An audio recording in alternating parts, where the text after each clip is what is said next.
Hello. So I thought the best way to do this was just to make a video. You have to forgive me, I'm a little stuffed up. I've had sort of a cold. I don't exactly know how to describe it. It's not exactly a cold, but it is. Um, this is not going to be part of the series. I think I need to make a series, and then I need to write a book because I can. There are like at least two books that I know I am eventually going to produce.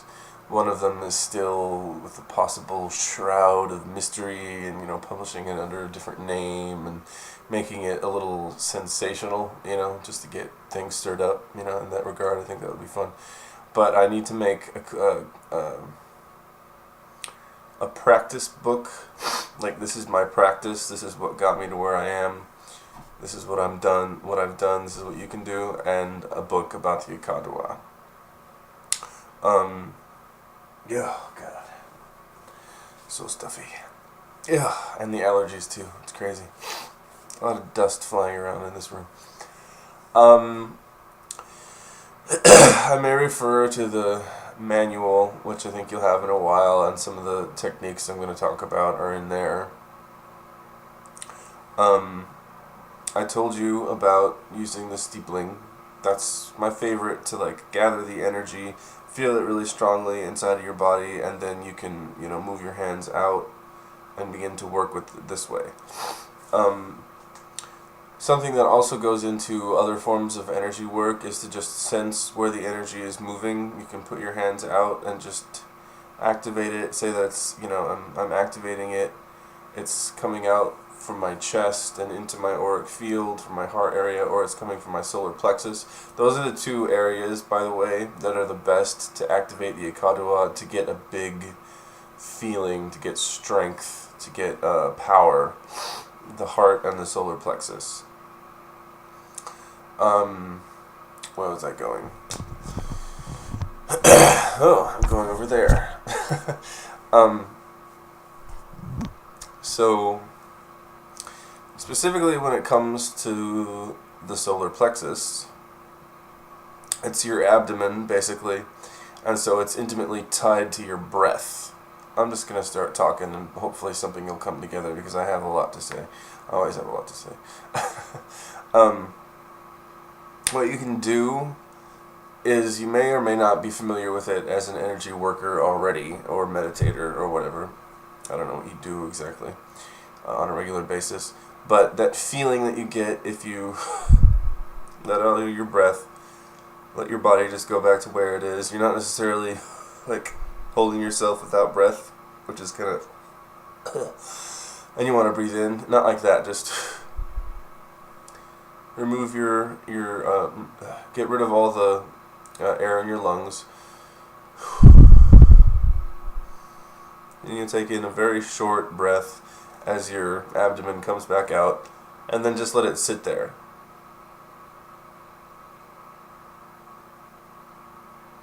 And don't breathe in, just let it sit there. Try to fight that natural ability to breathe in, even though I'm having trouble breathing in right now. And you'll feel that burning sensation, which is that desire to breathe. That's a really important sensation to learn. You can feel it all the way down into your second chakra. Once you get really loosened up all over the place, everywhere, then you can sort of direct that feeling anywhere. That type of sensation is called proprioception. You're feeling something within your body. It's your body's ability to sense itself, and you're just using your focus, your attention, or whatever, paying attention to that, and oh, there it is. Become really familiar with that, and then what I like to do,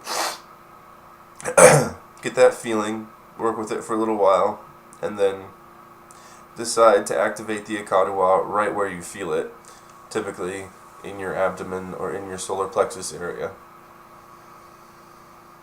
Breathe in really slowly, just enough to satisfy it. It's going to be really slow, and it's going to be hard to breathe in that slowly, and then you're going to want to, get rid of it all, and then, start breathing normally again. So you might want to do some breath work beforehand and just get into a nice, relaxed, calm state so that you can do this.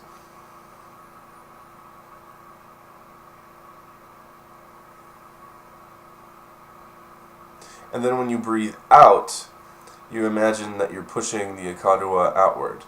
And after a while, once you link the two sensations, the proprioception of wanting the breath, of needing to take a breath in, and focusing the Ikaduwa in the same place, which really isn't that hard, because the Ikaduwa follows attention.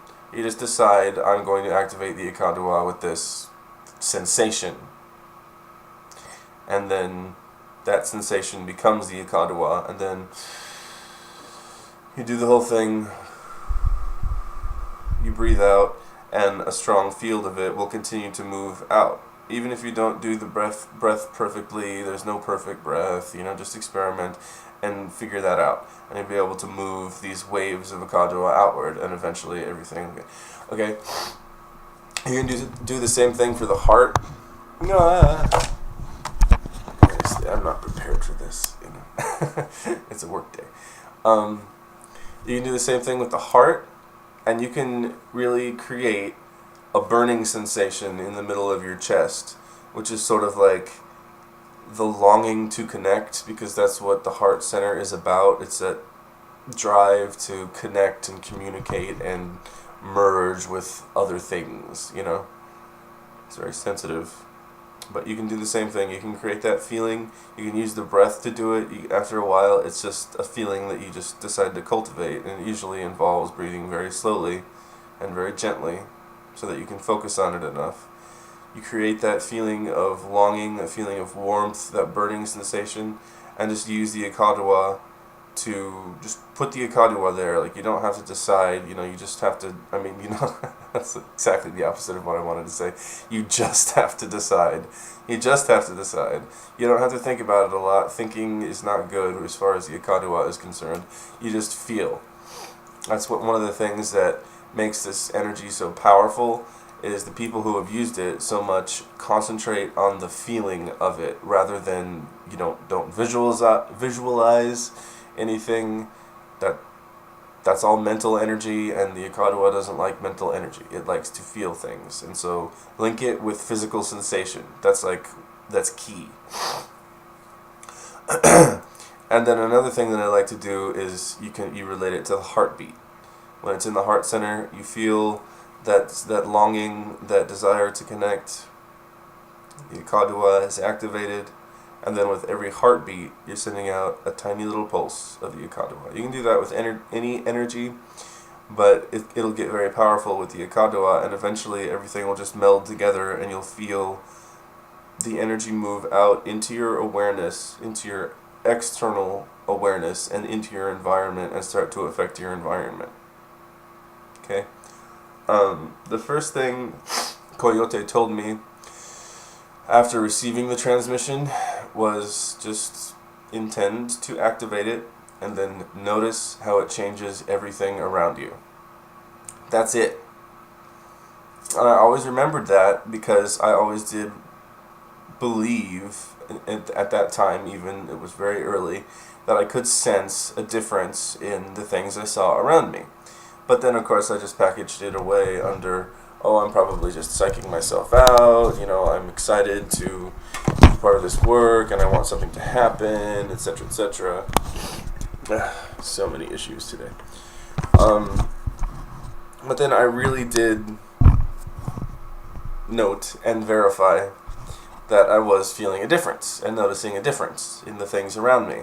And one time, there was a group of us, we were all together, Coyote was speaking, he always clears the room for like an hour, beforehand of all negative energies, and he's just like sitting there, perfectly still, barely moving his hands or whatever every once in a while, washing the entire place in the Ikaduwa, and then he'll give a performance. It's sort of like a performance. It's the thing that they had for a while was called the telling, and he's a storyteller, and so he basically like takes all the energies of the people there and melds them together, and then he tells a story. And it's always really abstract and weird. Where'd my phone go?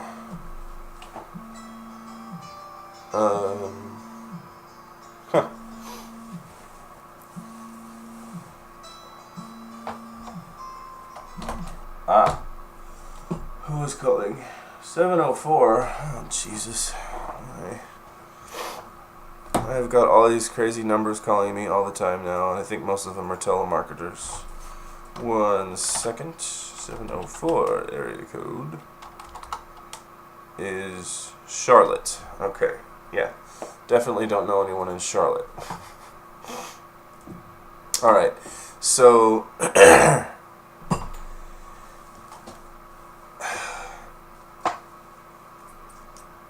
then there's another saying that the Akadua requires attention to activate. This is also true of all energies, but this practice of simply sitting back, activating the Akadua, and just looking at things almost blankly. I mean, you're not zoning in on one thing.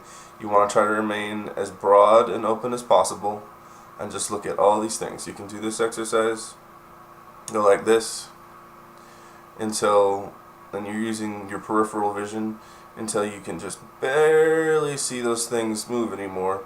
That's the kind of perspective you want to have. If you do that and activate the Akadua, then it'll just really expand it into, parts of your aura that you never thought were there before. And it'll really start to develop and grow. Now what you're doing in this process, and nobody explains this, is you're using your eyes as your focus, as your attention.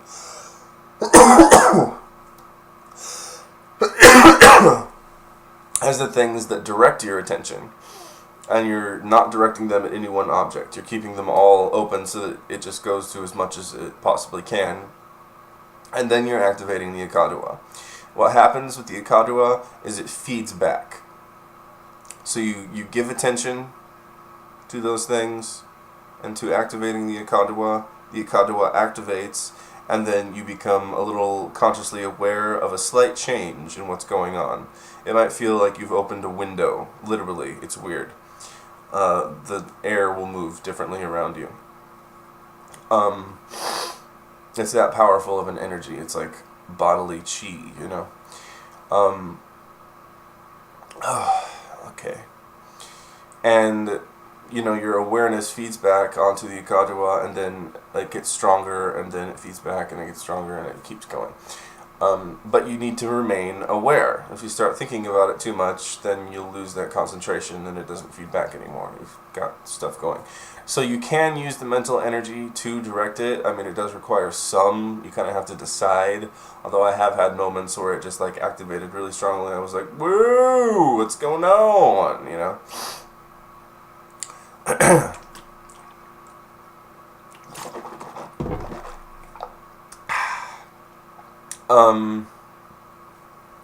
Then some other techniques which are in the book, which I'll just go over slightly.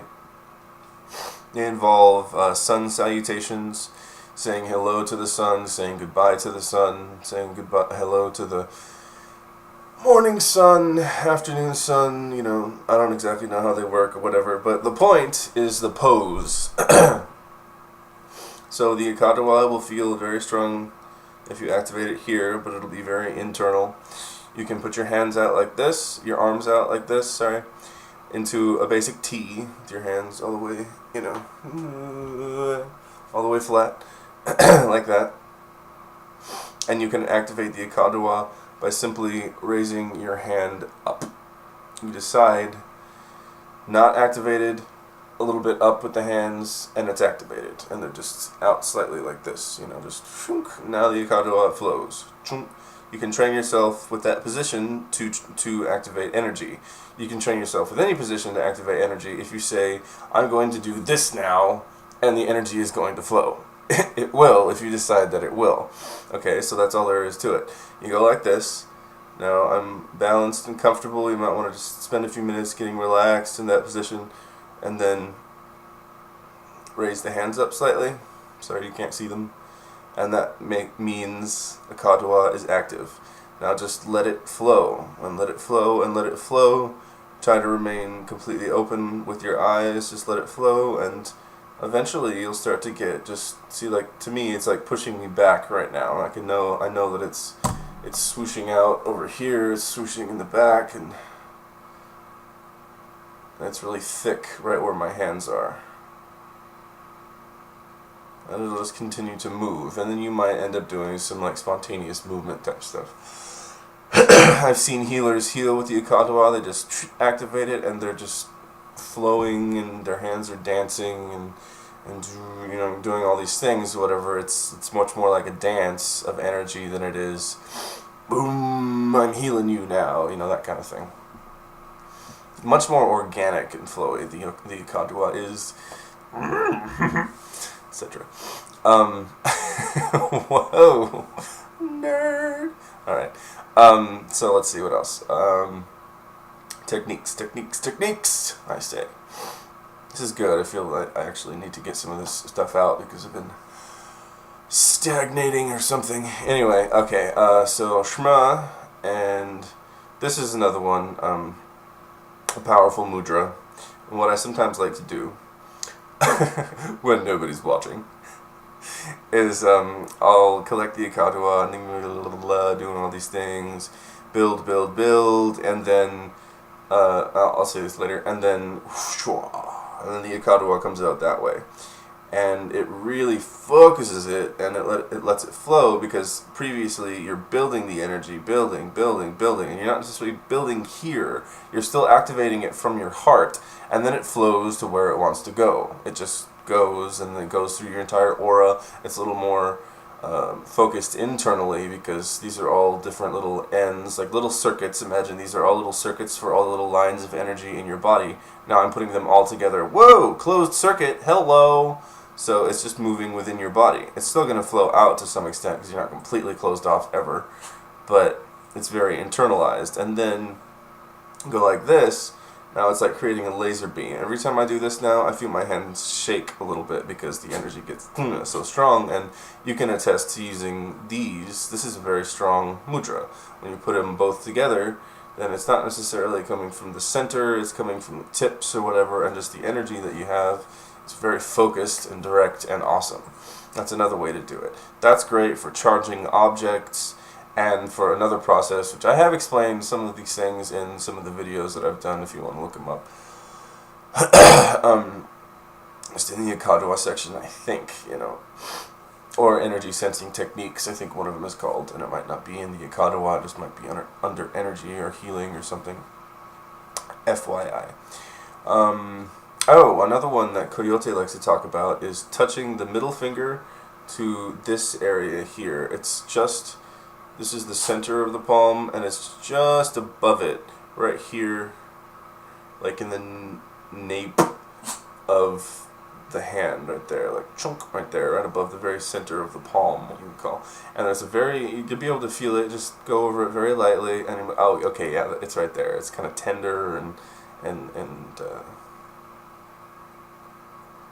sensitive there, and then equally on the other hand with the other finger, and you've got a little circuit like this, and then activate the Ikadawa from your heart or from your solar plexus and just let it flow. That will also, it's a sort of closed circuit with two very powerful lines of energy running down the arms and then go into the body and all kinds of crazy stuff. You can do it that way. I'll do it for you. And it always puts me into a state of what Buddhists call piti, which is P-I-T-H-I, which is a sort of like spiritual happiness that just occurs because things are flowing correctly. It happens to me a lot, and it'll like straighten my back. I'll show you. I'm not making this up.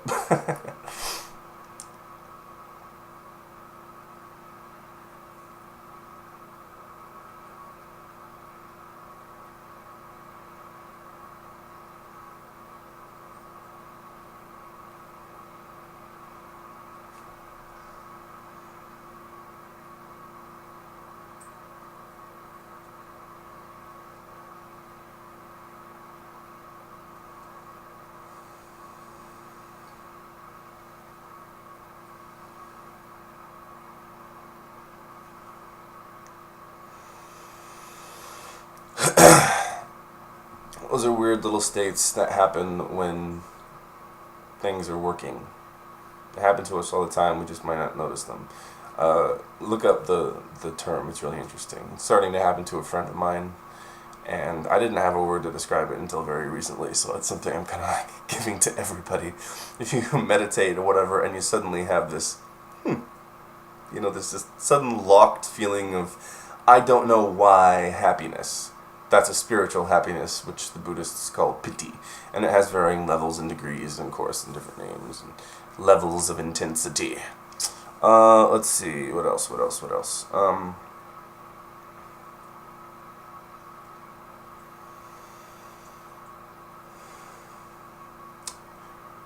Other pose work can be really powerful. When I started really opening up, I would do sacred poses. One of them is to put your hands in fists, and this you have to do on the floor. And then you put your hands in this direction, chunk chunk, on the top of your knees, and then your back sitting like Japanese style.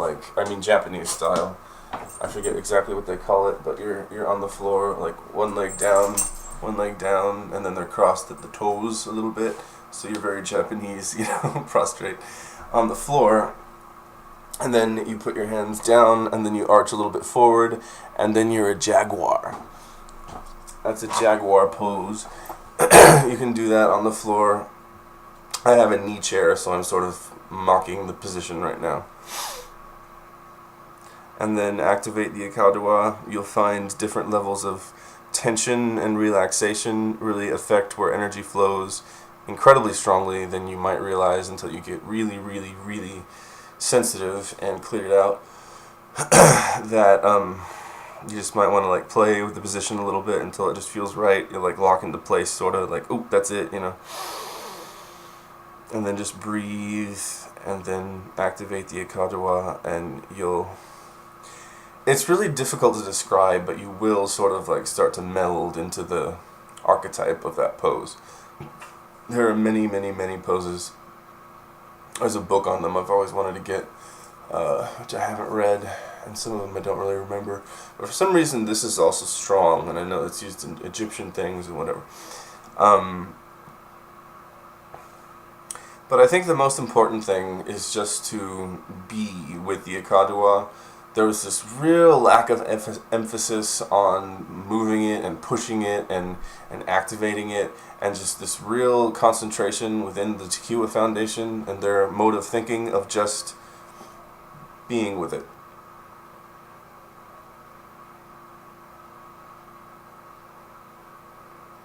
Just being present is activating the Ikadowa, and it really puts a certain energy into this energy, which it likes, which it feeds back on, like I was talking about, and which really just activates it very strongly. But you can't exactly tell always where it's going, what it's doing, which type it is. As soon as I got it and I like had level 2, I'm like, well, what about this one and this one and this one? What happens if you combine them? Let's get going here. I wanted to know all these things or whatever. And then I was disappointed by the lack of interest in pursuing these different experiments. I wanted to get somebody to be the guinea pig and sit in the middle of the healing room, and let's bombard them with this type of energy and then this type of energy and see how they work, and then this person over here can be doing oceanic and this person can be doing obsidian. I wanted to get crazy. I still want to do that kind of stuff, and I think it would be awesome, but it's sort of detracting from the point that this energy is supposed to raise your awareness, and that's what Coyote wants it to do. So I hope that helps. Then honestly, when I said there's tons of different ways to apply the Ikadowa or practice it. There are. You can start practicing it in your mind a little bit, play with it, so that when a certain situation comes up, oh, no, instead of responding that way or having that weird emotion that's going to cause me to, get angry or react some way, I'm going to give that to the Ikadowa instead. I'm going to use that emotion, even anger or jealousy or whatever, which you feel in your body somewhere, you do, and I'm sure you're aware of having those feelings physically in your body, And wherever it is and whatever it feels like, go to it, put your attention there, and sit and just intend that your focusing on that feeling that you're perceiving is now activating the Ikadawa everywhere you perceive that energy. So, oh, I'm angry that that's happening. Oh, it's burning in my solar plexus. Then that burning will become the Ikadawa. Sit there and just notice. Just be attentive and notice. The feeling, my noticing, my attention is the activation of the Ikadawa in that area. Focus, focus, focus. Pay attention. Notice, notice, notice. And eventually it'll just start to melt. And it'll expand. The Ikadawa will expand, and it'll have eaten it, basically. Had to do a lot of that this morning. Not too happy about some things. And, I get a little more extensive or whatever, but yeah. You can do a lot of things with the Ikadawa that are really weird. You can feed it your emotions, and it'll alchemize them into something new, So every sensation that you have, and that's another emphasis that I want to make, is on sensation, and using sensation and attention to activate the Ikadawa. You can feel it just on your skin, like the way you would feel a breeze on your skin. Feel the air around you in the room, and then turn the sensation into the Ikadawa. Really. Just make that pact with yourself. I'm experiencing this. Now it's going to be Ikadawa wherever I experience that. Oh, holy crap, I'm floating in a sea of Ikadawa. Like, it's really spooky. But continue, and just keep activating it, every day, no matter what, and just go with it. And eventually, and, like, you're still going through the introductory phase of adjusting to it if you're already feeling still, oh, sometimes I know I can get it really strongly, and sometimes I can't. Sometimes I feel like it's not there at all. I know what you're going through. It's trying to figure you out. It's trying to figure out your moods, how you respond to, different astrological conditions, all this crazy stuff, but it just takes a while. It's weird, and if you get really worried, like, it's just not getting any stronger, then let me know. We'll try to do something. I could even give you a refresher, transmission, or just, do some personal work if you can find the time to transfer Ikadawa between the both of us, or between us and the rest of the practitioners. You can connect to them, and have them be like your matrix of light, and kind of work within that matrix. Okay, I'm going to stop for now, but I hope that cleared some things up. And if there's not enough techniques in this video to show you what you can do, then at least you can take the ideas and apply them to other things. And I guess I've been horrible at this, but everybody uses the Ikadawa in performance art. What that means and how they do it, I don't know. The point is just to be able to activate that presence, have that presence, and know the Ikadawa is active while you're doing some type of physical activity, be it jogging, dancing, singing, speaking publicly, looking at people strangely, sitting in a cafe. Well, I don't know about sitting in a cafe. I tend to do that a lot. If I do that, I'm like really expand the Ikadawa or whatever. I was noticing when I was getting really strong with it, I would do it in a bar, and for just like a couple seconds, everybody would get real quiet. Like, oh, and they start talking again. I'm like, woo, that's awesome. Anyway, okay, bye.